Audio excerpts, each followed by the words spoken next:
Bien, entonces ya tenemos un poquito más de tiempo. Disculpen, se me acabó el tiempo mientras yo estaba hablando de esta propiedad. Bueno, este es un teorema y de hecho realmente lo que estoy haciendo es una demostración. Estábamos viendo por qué U producto interno alfa por B es igual a alfa conjugado U producto interno B.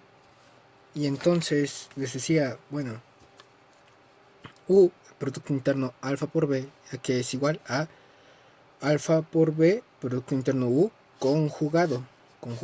No es conmutativo tal cual, entonces se tiene que conjugar. Está conjugado. Esto no le hagan caso, esto ya lo había escrito antes, desde acá arriba. Entonces es conjugado. Y de aquí ya se puede aplicar la propiedad, en donde ya podemos extraer a este escalar de esta operación, que se le parece mucho a la homogeneidad, aunque tal cual no lo es. Pero como está conjugado, y esto es como si fuera un escalar completo, entonces al extraerlo de ahí también tiene que estar conjugado. Y luego queda aquí el conjugado de B producto interno U. Y esto a qué es igual. Ya voy a cambiar de notación, como les dije, a esta que es la que usualmente usamos. O que es la más común realmente. Esta es porque así aparece en el libro de muestra de especial. Y pues con ese libro aprendí y se me quedó. Entonces, esto que va a ser igual a alfa conjugado. Y luego vamos a invertir este otra vez. Sería el conjugado del conjugado. O sea, sería conjugado del conjugado. Y intercambiarlos de posición. Con la nueva notación es U producto interno B. Pero el conjugado de un conjugado que es, pues es la misma cantidad original. Entonces queda como alfa conjugado U producto interno B. Y esta ya es la demostración, de hecho, del primer inciso del teorema. Nos queda que U producto interno alfa por B es igual a alfa conjugado producto interno U por B, tal como lo podemos ver aquí. Y ahora, ¿qué sigue? U producto interno U pertenece a los reales. Y sí lo puedo demostrar, pero quisiera esperarme a algo muy en particular, que les va a decir, es obvio que de los reales, pero es que este U producto interno U no es cualquier operación, tiene muchísima importancia, muchísimas implicaciones, y no les quiero arruinar la sorpresa, pero lo vamos a utilizar. De hecho, es algo que ya hicieron en otras materias, y bueno, no les quiero echar a perder la sorpresa de qué es lo que realmente estamos haciendo aquí, y por eso el resultado siempre nos va a dar en reales. Inciso 3. No, es que no les quiero decir. Aguanten. De todas formas lo tenemos que ver. Hasta acá abajo. Inciso 3. El vector nulo, producto interno U, es igual a 0. Y esto también es igual, no son conmutativos, sino que aquí, la verdad es que lo debí haber escrito acá, pero yo me equivoqué a la hora de copiarlo. También es igual a U, producto interno, el vector nulo. No importa en dónde pongan el vector nulo, a la izquierda o a la derecha. Si lo pegan con cualquiera vector de mi espacio vectorial B, siempre va a dar igual al escalar 0. Recuerden que el producto interno mapea hacia un escalar. El producto interno es muy diferente a las operaciones que estábamos haciendo. Mientras que una transformación lineal mapeábamos de vector a vector mediante una transformación. Un producto interno mapea de mi espacio de vectores B o mapea vectores B. Mediante el producto interno lo que se obtiene van a ser escalares que pertenecen al conjunto de los números complejos, un escalar alfa, por ejemplo. Entonces es muy diferente, es una operación por completo diferente y que de hecho ya van varias veces que usan. Lo que pasa es lo que está asociado justamente a esa propiedad de U producto interno U es igual a reales, porque es algo que ya han hecho en otras materias. Déjenme un momento, necesito otra hoja. Una hoja. Ya. La de abajo es la que uso como... Se llama de sacrificio. Es para no manchar todo. Todas las de abajo. por el plumón. Y el producto interno de un vector por sí mismo es igual a 0 únicamente, o sea, sí y solo si el vector u era originalmente el vector nulo. Entonces, siempre vamos a obtener que u producto interno u es mayor que 0, siempre para todos los vectores diferentes al vector nulo, es la otra forma de verlo. Si es el vector nulo, entonces sí, esto sí nos va a dar igual a 0. De otra forma, nunca nos va a dar igual a 0, si es un verdadero producto interno. Y la razón de todo esto, de por qué se los hago tanta emoción, justamente está en este renglón, pero todavía no quiero llegar a ello. O sea, qué es lo que realmente estamos haciendo con ese producto interno. Y que la verdad es que es algo que ya hemos hecho mucho. Teorema: desigualdad de Cauchy-Schwarz. Sea V un espacio vectorial sobre complejos y sea este producto interno, un producto interno en V, es que así se representa, recuerden. Entonces, para todo V que pertenece a B, U producto interno V en valor absoluto al cuadrado es menor o igual al producto de U por el producto interno de B, donde U y B es el módulo de U y de U producto interno B. El módulo es el valor absoluto, es el otro nombre que tiene. Esto es el valor absoluto del U producto interno B y es más chico o igual a U por U y B por B. Y es que de hecho lo que estamos haciendo realmente, el cálculo es otra cosa. Eso va a ser justamente lo interesante. 4.2, y ahí viene la explicación de todo esto que se los estoy haciendo de emoción. Definición. 4.2. Definición de norma de un vector y sus propiedades. Vectores unitarios. Definición de distancia entre vectores y sus propiedades. Definición de un ángulo entre vectores y vectores ortogonales. Definición: sea V un espacio vectorial sobre complejos y sea un producto interno, un producto interno en B se llama norma de B que pertenece, de la norma de este vector B que pertenece a mi espacio vectorial y se representa con norma doble barra, es norma de B al número real no negativo definido por esta cosa de aquí. ¿Y qué creen? Esto tiene otro nombre en mecánica, se llama magnitud. Sí, exactamente. Esto es la forma de calcular la magnitud de un vector. Resulta que nuestro querido y afamado producto escalar, el A.B, conocido por todos ustedes en sus clases de mecánica, que a qué es igual al producto de sus magnitudes. Sí, ok. Esto también lo vamos a usar más adelante. El producto de sus magnitudes por el coseno del ángulo comprendido entre ellos. Pero también cómo se calcula. ¿A qué es igual? A A.B. Si A es igual a... Lo voy a poner en dos dimensiones para no alocarme. A A1, o sea, su componente en X, o AX si quieren, para que quede claro. AX, AY, sus componentes en X y en Y, sus componentes escalares. Si lo quieren en forma de componentes vectoriales sería AX por el vector Y más AY por el vector J. Esto seguramente sí lo dominan porque lo tienen que ver en mecánica o en estática y lo tienen ya que haber visto. Y sea otro vector B que tiene como componente en X BX y como componente en Y BY. ¿Y esto a qué es igual? A BX por Y más BY por J. Esto como componentes escalares netamente y este juntito se llama componente vectorial. Estos juntitos son componentes vectoriales. Sean estos dos vectores. ¿Cómo se calcula el producto, el producto escalar entre estos dos? El producto punto. Pues es igual a AX por BX más AY por BY. Sí, A1 por A1 por A1, B1, perdón. Sí, está bien. AX por X, X por X más Y por Y. Y ese es el producto punto entre dos vectores.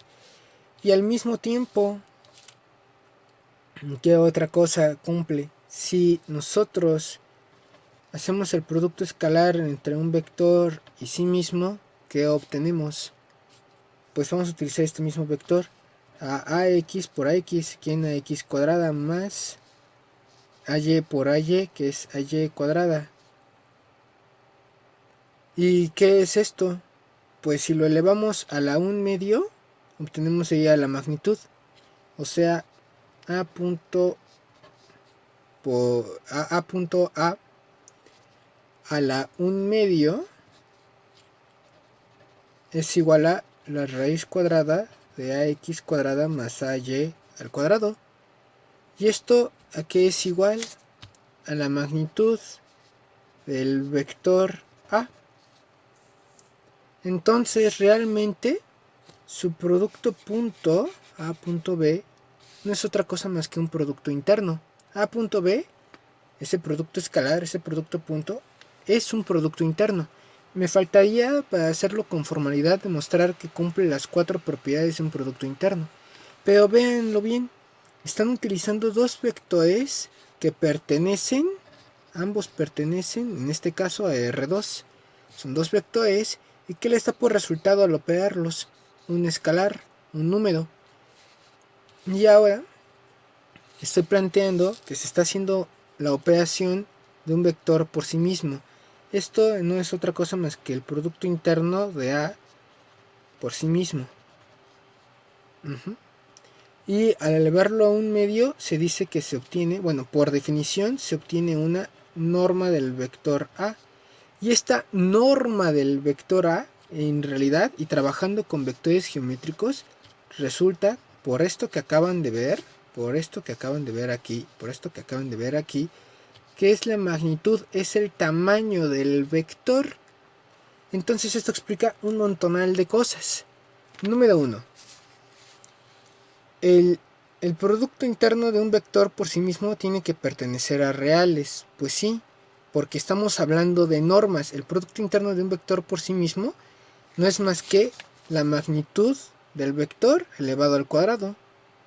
Véanlo bien, es esto, el producto interno de un vector por sí mismo es la magnitud del vector elevado al cuadrado. Es esto elevado al cuadrado. Y por esa razón tiene que ser un número real. Y de hecho, también eso explica por qué tiene que ser mayor que 0, tiene que ser positivo, porque de otra forma nos quedarían normas, tamaños de vectores, magnitudes incomplejos, y eso no es posible.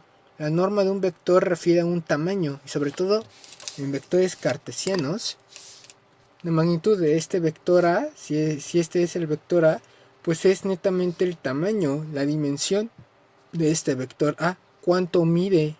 En metros, en centímetros, en lo que sea que mide, es una distancia, es una magnitud, es un tamaño. Hablando de vectores geométricos, porque recuerden que esto también hay vectores fuerza y vectores y demás, entonces sí, también cumple para ellos, pero ahorita estoy hablando de únicamente distancias, para que quede fácil, porque también lo cumple, pero a lo mejor no a todos les convence.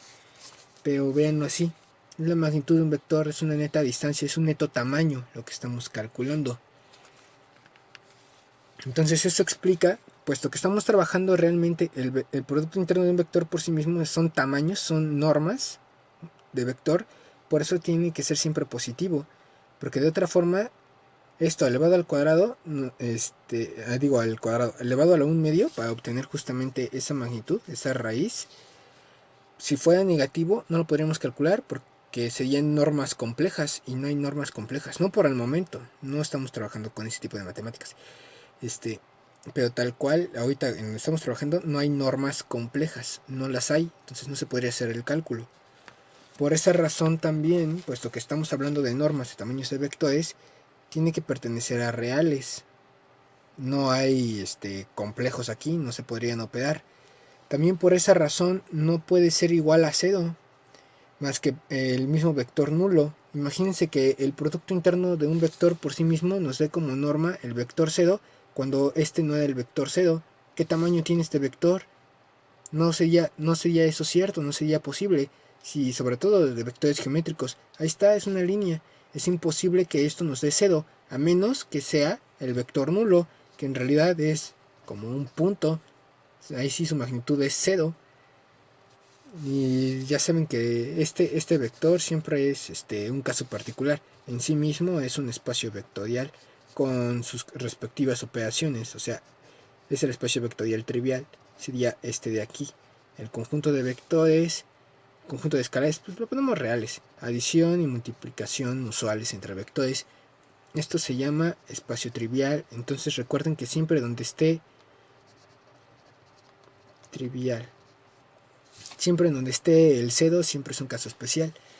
Pero hablando de todos los otros que no son casos especiales, entonces por esa razón la única forma de que el producto interno sea cero es porque estamos sacando la magnitud del vector nulo. Pero fuera de eso, no nos puede dar otra cosa que no sea disculpen, perdí la idea. No nos puede dar igual al vector nulo para cualquier otro vector que no sea el vector nulo. Si es el vector nulo, el producto interno sí nos va a dar cero. Y para otra, cualquier cosa que no sea el vector nulo, tiene que ser esto diferente de cero. La única forma de que nos dé igual a cero es porque estábamos operando el vector nulo. Tal y como también lo estábamos viendo por acá, que una de sus propiedades siempre tiene que ser positivo y tiene que ser diferente del vector nulo. De otra forma, si nos daría el cero, como lo estamos haciendo aquí. Si solo si es igual al vector nulo, el producto interno de un vector por sí mismo sí va a dar igual a cero, solamente para el vector nulo. También estamos viendo aquí la desigualdad de Cauchy-Schwarz. ¿Por qué cumple esta desigualdad? Pues porque si lo escribimos en forma de magnitudes, estamos haciendo realmente el producto de dos magnitudes de este vector son más grandes que la norma en módulo absoluto del producto interno de un vector U por un vector B. Y esto está asociado con otra cosa que se llama desigualdad del triángulo. Ahí se ve muchísimo más claro. Pero ahorita está bien. Ya estamos hablando de que estamos comparando contra tamaños, contra magnitudes, que son mucho más grandes que estos dos operados en producto interno. Y ahorita lo vamos a notar más con una cosa que se llama desigualdad del triángulo. Teorema. Y yo creo que aquí es donde pararíamos la clase, también en parte para no estar avanzando tanto. Digo, justamente la cuestión de que ahorita las cosas se están grabando es que pues no hay dudas, no hay nada, entonces uno avanza muchísimo más rápido. Entonces no, tampoco es la idea.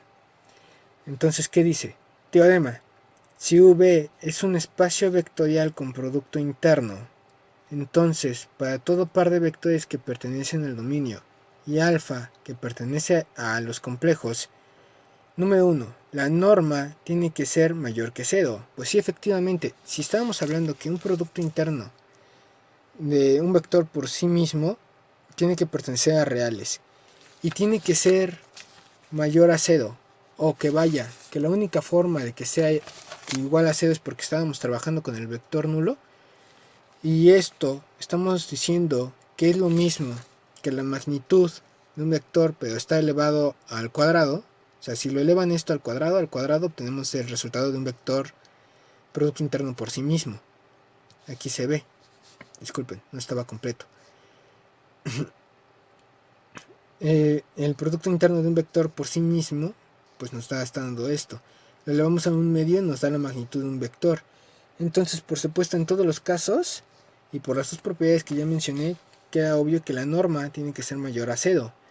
Porque si fuera igual a 0 es porque estamos trabajando con el vector 0. Y de ahí en fuera no hay magnitudes negativas, únicamente positivas. Son distancias. Sobre todo en vectores geométricos son otras distancias. No hay distancias negativas. Eso es por definición. Y siguiente punto. Discúlpenme un momento. Estoy haciendo a la par otras cosas como editar su video, el otro video. Voy a odiar las clases en línea después de esto. 3, 4. Sí, ya quedó. Sí, exportar. Continuemos. Inciso 2. La norma de este vector es igual a 0 si y solo si el vector al cual le estamos sacando la norma es el vector nulo. Entonces, y eso se refuerza con todo lo que ya habíamos visto anteriormente. La norma de alfa por b es igual a el módulo de alfa. Recuerden que no hay normas negativas. Entonces, si este fuera un escalar negativo, se tiene que cambiar a positivo, se tiene que poner en valor absoluto, porque no hay normas negativas. Entonces, eso explica por qué tiene que ser esto en valor absoluto. De todas formas, se puede demostrar.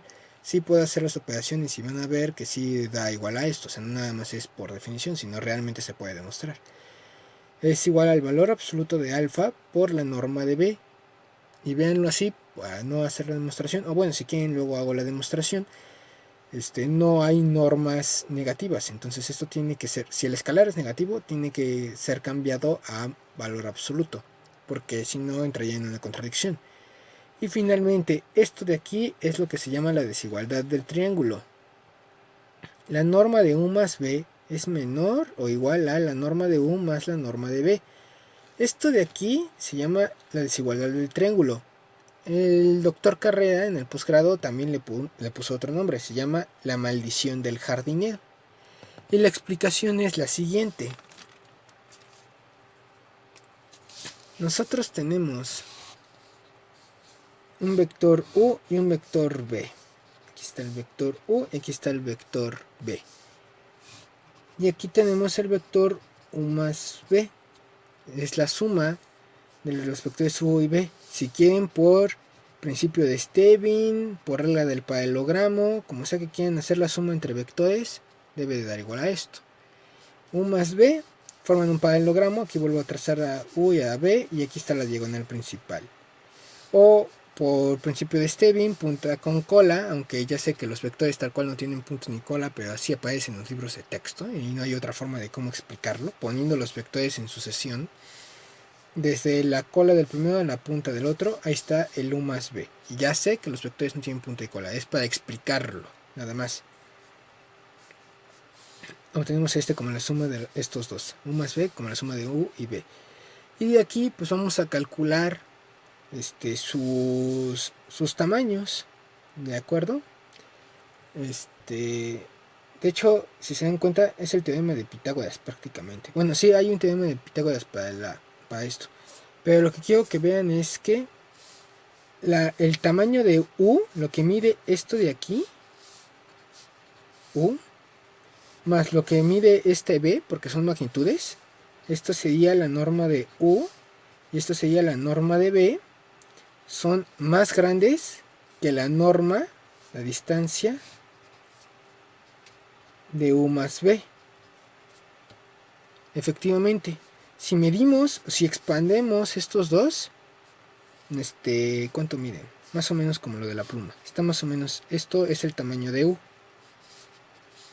Y luego el tamaño de b, sí, ya vi como cuánto mide.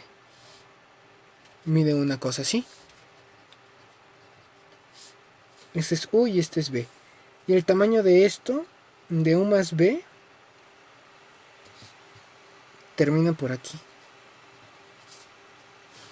Ese es el tamaño de u más b.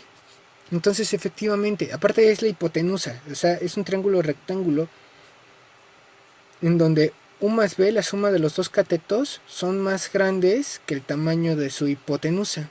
Entonces, efectivamente, aquí lo estamos comprobando de una manera geométrica, que la norma de u más b es menor a la norma de u más la norma de b, estos dos sumados. Esta distancia es más pequeña que la distancia de los dos catetos puestos en sucesión. La única forma de que sean iguales es si pusiéramos dos vectores originalmente u y b en sucesión, horizontales ambos, para que la suma u más b, perdón, exageré, u más b tenga el mismo tamaño que ellos. O sea, no es un triángulo, es una línea recta. Estamos sumando dos distancias de dos vectores que son colineales y nos va a dar este vector colineal a estos y que es la suma de estas dos distancias. Solamente así la norma de u más b es igual a la norma de u más la norma de b y no va a haber de otra forma. Y esto se llama la desigualdad del triángulo o también la maldición del jardinero. ¿Y por qué le llamaba la maldición del jardinero el doctor Carrera? Porque tenemos un parque y el jardinero se esfuerza por poner aquí plantitas. Sí, para que la persona que va caminando sobre la acera, aquí va la acera, tenga algo bonito que ver mientras hace el camino por aquí. Y resulta que el jardinero adorna todo esto, el U y el B, pensando en que tenga algo que ver el peatón al caminar por aquí, pero el peatón nunca toma esta trayectoria, se cruza el jardín por en medio y de hecho aquí lo descarapela, aquí ya es pura tierra y demás, y no importó el trabajo del jardinero por adornar la esquina porque utiliza el camino del medio de la diagonal porque sabe que esta es una distancia menor, el U más B es una distancia menor que la suma de los dos catetos, o sea, la suma de estas dos distancias que conforman a la esquina, a U y B. Entonces por eso se llama la maldición del jardinero, porque el jardinero se esforzó en vano en hacerle bonito el trayecto, que no lo recorre porque es más grande el U más B, y utiliza el peatón, la diagonal, que es la norma de U más B. Y nos vemos las